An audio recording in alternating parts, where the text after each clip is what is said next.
They see the glitz, the glam, the high heel shoes, but they don't know what I had to do to get it. They don't know the false exterior that I've had to put on. And when I go home at night, I gotta take it off bit by bit.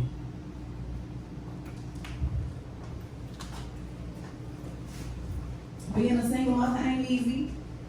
Taking care of these kids by myself. Tyrone said he was gonna be there. Then he left. Then I met Mark.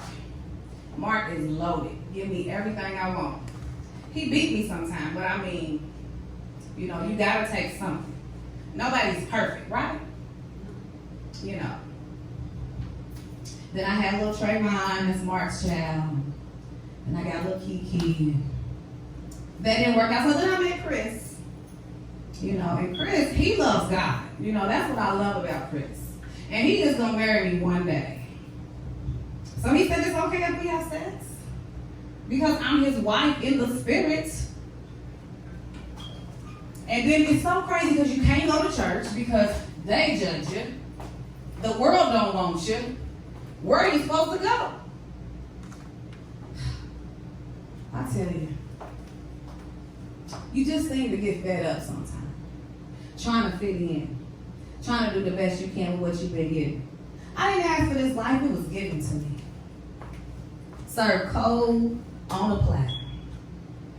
Matter of fact, let me take my shoes off because I gotta get comfortable. These are my good shoes too. It was a gift. Unfortunately, they remind me of the black eye that I got the day before, but the shoes lasted longer, so it's okay. You know, you just learn to live with some things.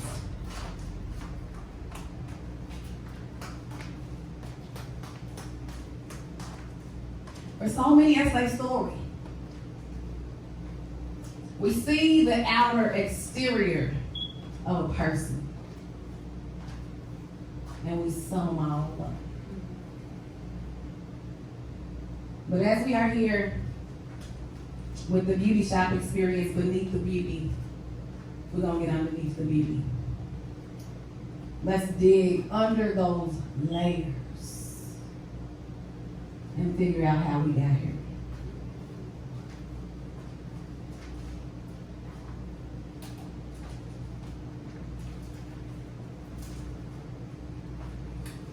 The Bible says, man judges the outward appearance, but God judges the heart. And it's so easy for us to judge someone's outer appearance, their attitude, their tone, why they do what they do. In the church, out of the church alike. The greatest thing you can do is understand somebody's heart. Get to know the heart of a person.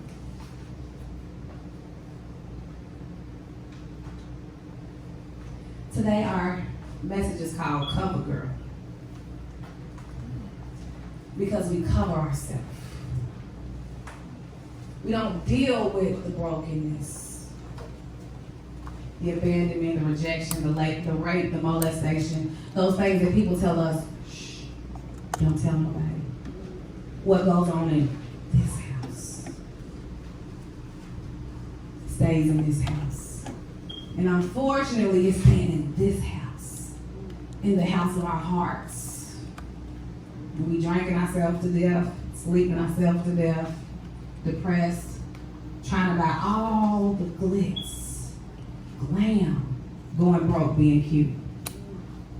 And the one thing that I learned is no matter how much makeup you put on a broken woman, when she goes home, she takes off that lipstick, takes off them earrings, takes off them good shoes, and all she has left is her in the mirror. My God. Cover girl. So many broken women we see every day. Some of them are us. Because we haven't learned what to do with it, and so we're carrying it, and we cover it up. with working long hours and being successful and being the best mom that we know how to be and being whatever it is that the world will accept. The world calls you bad and bougie. We think that's a good thing. I was listening to that song as we were preparing, and I remember back in the day, it used to be my favorite song, Bad Girl. When I listened to it, I literally listened to the whole words of the song, and I literally felt a shiver go over my whole body. To know that my mind and my heart was so broken, that my favorite song was so degrading. And that ain't even one of the worst ones. But it was so degrading how he was saying, they all look the same. And she, just give her a little Alizé, give her a little hypnotic. That's all she needs. She gonna turn up. My God. And that's what we do. That's what we've done. Granny took me to dinner and bought the expensive side. Me and my girls used to say they got two sides of the menu. Okay? The cheaper side, that's just you order food. But if you order on the expensive side, you're gonna have to pay at the end of the night. It's real. And we're taught that. We're taught that as women.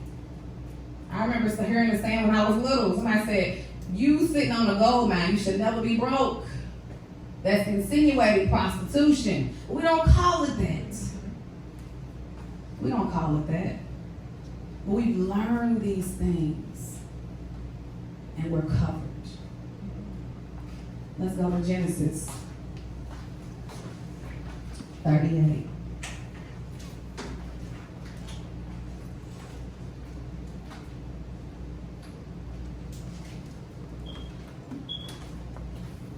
We're going to talk about Tamar today.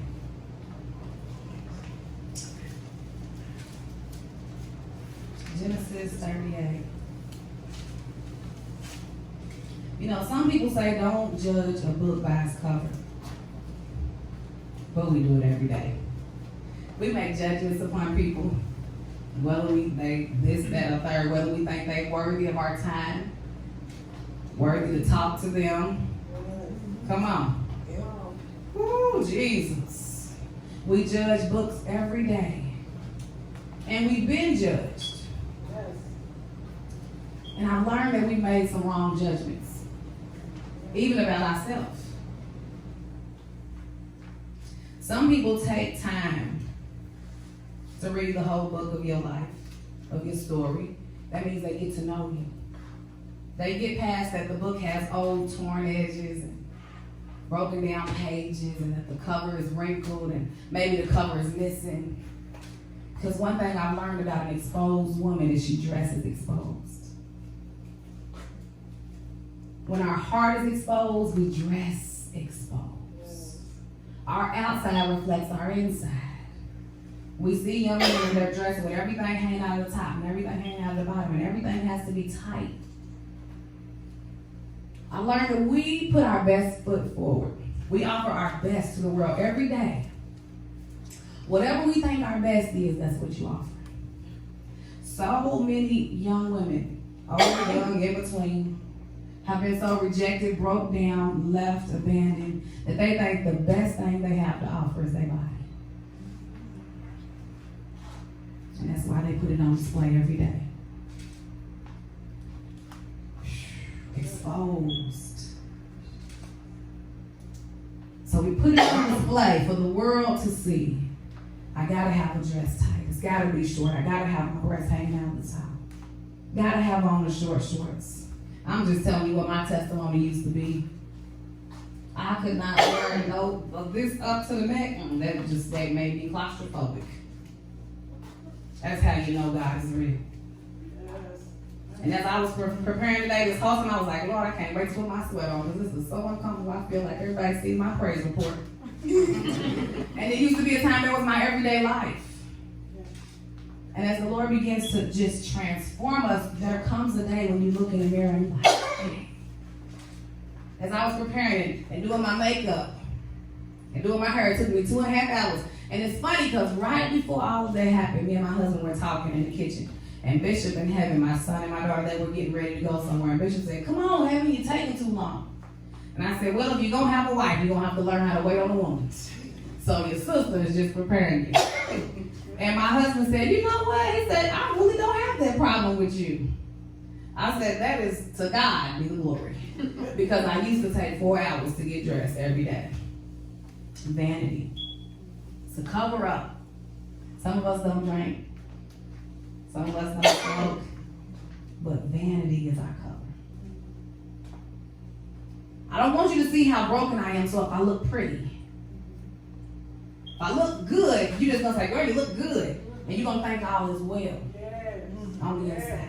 Matter of fact, the word pretty, if you trace it back to its original meaning, it means to trick. And I think it's so funny because people very rarely say you look pretty unless you're all glitz and glam. When you glitz and glam, they say you look pretty. But it's very rare if you're just in your regular, even if you look, but it's just a word. And so when they say you look pretty, they say you treating me good today, girl. Ooh, Jesus. The brokenness of life drives us to a place where we don't feel pretty in our natural skin, our natural hair, our natural looks, the way the Lord made us. I always say the hardest place for a woman to trust God is in her beauty. It's hard to trust that we are perfect, just how He made us. It's hard to trust that the little quirk in our nose and the dimple in our chin and But Song of Solomon 4:6 says, you're all together lovely, and there is no flaw in you. Woo! But because we've been through cycles and things in our life, we don't want to be rejected. So we want to fit in. Who's fitting in around her? The in crowd, the pretty girls. That's why we all are these cookie cutters. So what's going on, y'all? The cookie cutters. Everybody got the let me do your makeup in 25 layers. We're covering ourselves.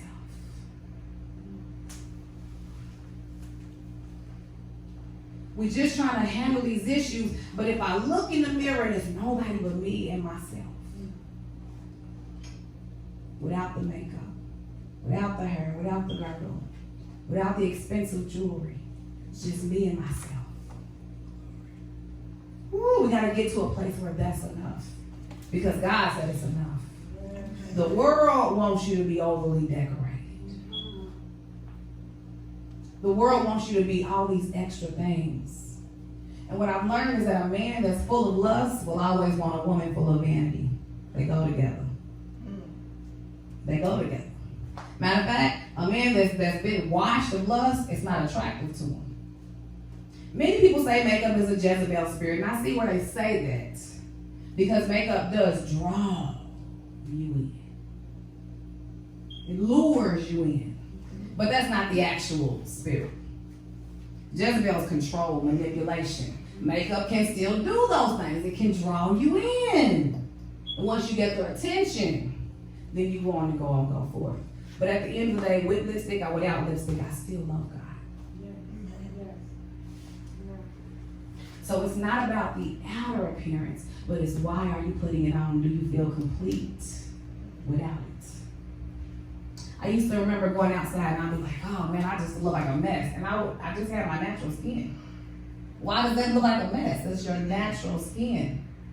When we are little, we don't think that we're ugly because our skin is how it is, unless we're raised around people that are pushing vanity.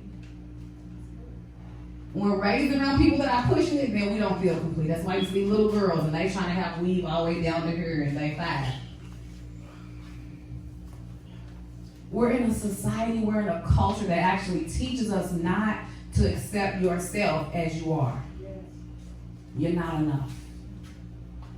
One thing that I've learned is when the Lord sends that one that is for you, He gonna love you in just regular life. Just how you are, flaws that you consider flaws. And now He's gonna think they're beautiful. That is an amazing feeling. My first marriage, my husband told me all the time, he would say, you're not even pretty without makeup on. And so when he started cheating, then I started getting in that mirror and I started really learning how to perfect that brush. Oh, you gonna tell me? Baby, I'm about to be the best that ever did. But unfortunately, what I did was learn to wear a mask.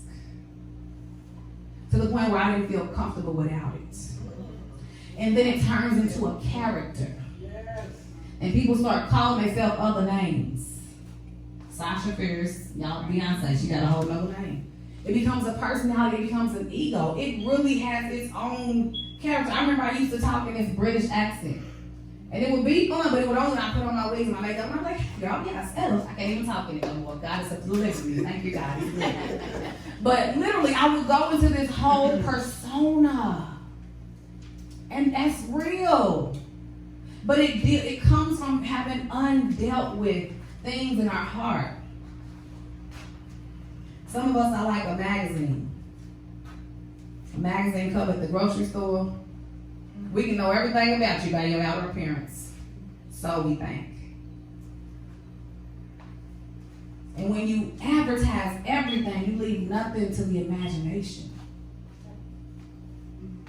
We don't got to buy the magazine because we done got everything we need. Especially a man, listen, he done had whole sex with you in his mind because he can see every nook, every cranny, your whole praise report.